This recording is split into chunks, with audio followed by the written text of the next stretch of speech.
Okay, welcome viewers. Today I'm going to present question and answer program on chapter 3 of Introduction to Management. Question 1.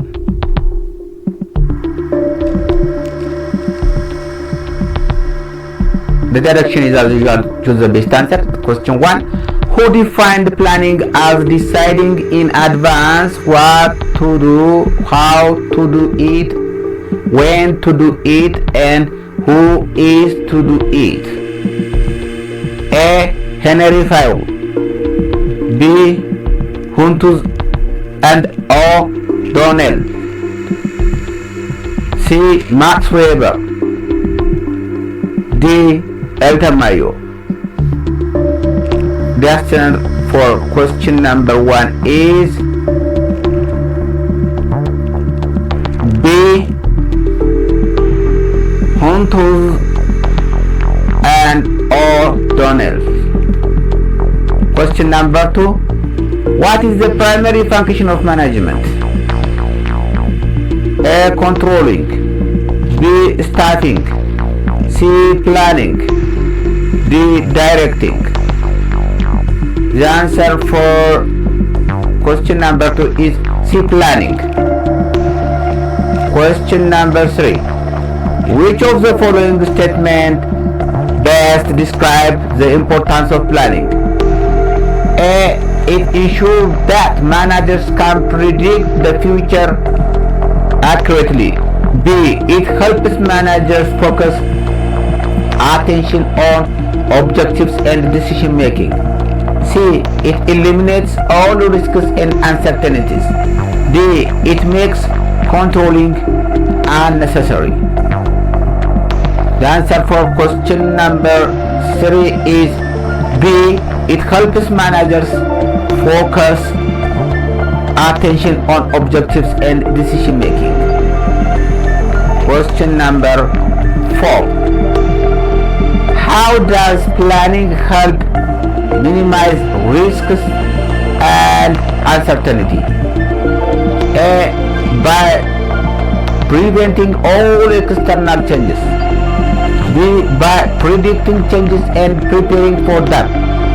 C. By increasing the company's profits. D. By reducing the need for employees training. The answer for question number 4 is B. By predicting changes and preparing for them. Question number 5. A company wanted to develop a long-term roadmap for its growth and expansion. Which type of planning should it use? A. Strategic planning. B. Operational planning. C. Contingency planning. D. Tactical planning. The answer for question number 5 is A. Strategic planning. Strategic planning. Question number 6. A manager assigns tasks to different employees according to the plan's objectives. Which step of the planning process does this represent? A. Setting objectives. B. Implementing the plan. C. Evaluating alternatives. D. Developing a budget. The answer for this question is B. Implementing the plan. Question number 7. How does the top-down approach to planning differ from bottom-up approach? A. The top-down approach starts with low-level employees, while bottom-up approach starts with top managers. B. The top-down approach involves senior managers setting the plan, while the bottom-up approach begins at the operational level. C. The top-down approach is more flexible than the bottom-up approach. D. The bottom-up approach is only used in small business. The answer for question number 7 is B. The top-down approach involves senior manager setting the plan, while the bottom-up approach begins at the operational level. Question number 8. Which of the following is not a basic characteristic of planning? A. It is goal-oriented. B. It is one-time process. C. It involves decision-making. D. It is an intellectual activity. The answer for question number 8 is B. It is one-time process.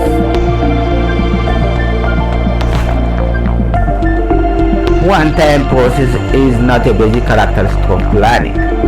Question number 9. A company wanted to compare its actual performance with its planned objectives. Which step of the following process is this? A. Establishing objectives. B. Controlling and evaluating results. C. Determining alternative actions. D. Implementing the plan. The answer for question number 9 is B. Controlling and evaluating results. Question number 10.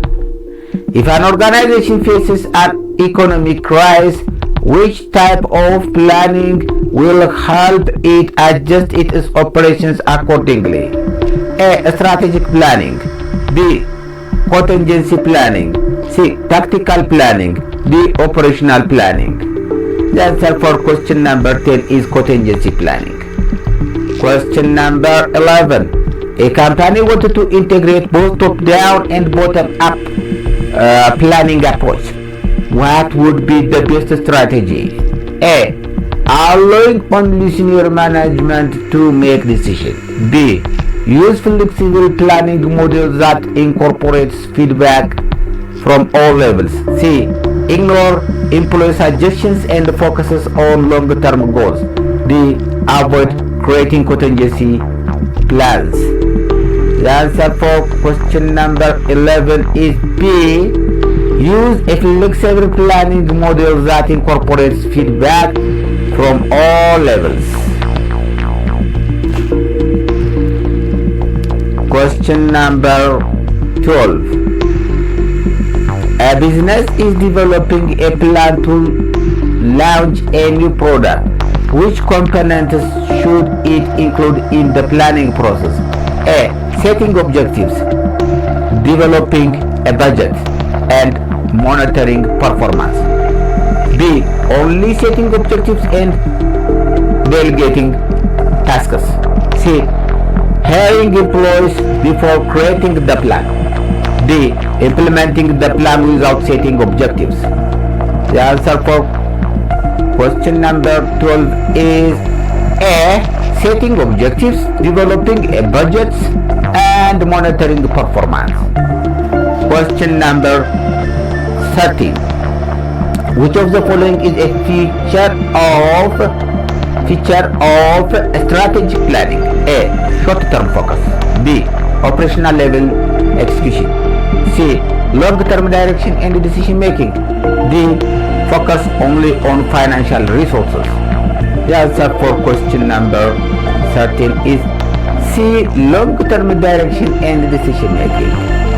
Question number 14. What is the main purpose of tactical planning? A. To define a company's overall vision and mission. B.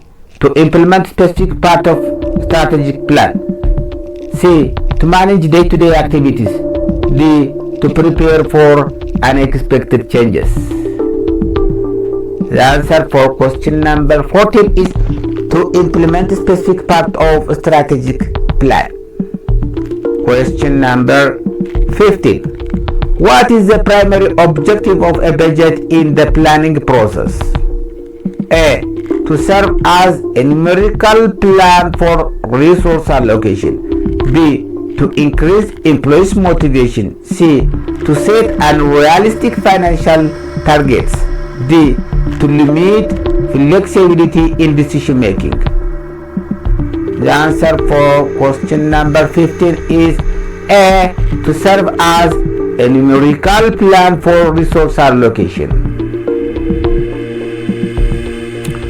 Question number 16. Which of the following is an example of standing plan? A. A special budget for one-time project. B.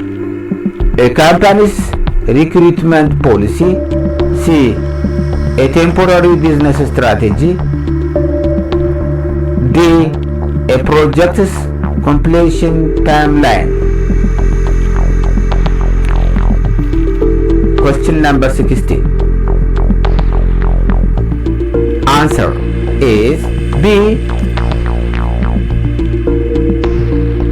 A company's recruitment policy. Question number 17. Which element of planning process involves assessing future economic, political, and social conditions? A. Forecasting. B. Implementation. C. Budgeting. D. Coordination. The answer for question number 17 is A. Forecasting. Question number 18. Which of the following is a characteristic of contingency planning? Which of the following is a key characteristics of contingency planning? A. It is rigid and cannot be changed. B. It is only used in emergency situations. C. It prepares the organization for unexpected situations. D. It is the same as operational planning. The answer for question number 18 is C. It prepares the organization for unexpected situations. Question number 19. If a company wanted to analyze its strengths, weakness, opportunity, and threat, which type of planning will it be performing? A. Strategic planning. B. Tactical planning. C. Operational planning. D. Budgeting. The answer for question number 19 is A. Strategic planning. Question number 20. A manager wanted to ensure all departments align their plans with the organization of overall objectives. Which principle of planning does this represent? A. Principles of timing. B. Principles of coordinated effort. C. Principles of efficiency. D. Principles of flexibility. The answer for question number 20 is B. Principle of coordinated effort. Okay, this is all about chapter 3. Thank you for attending this channel. Thank you, viewers.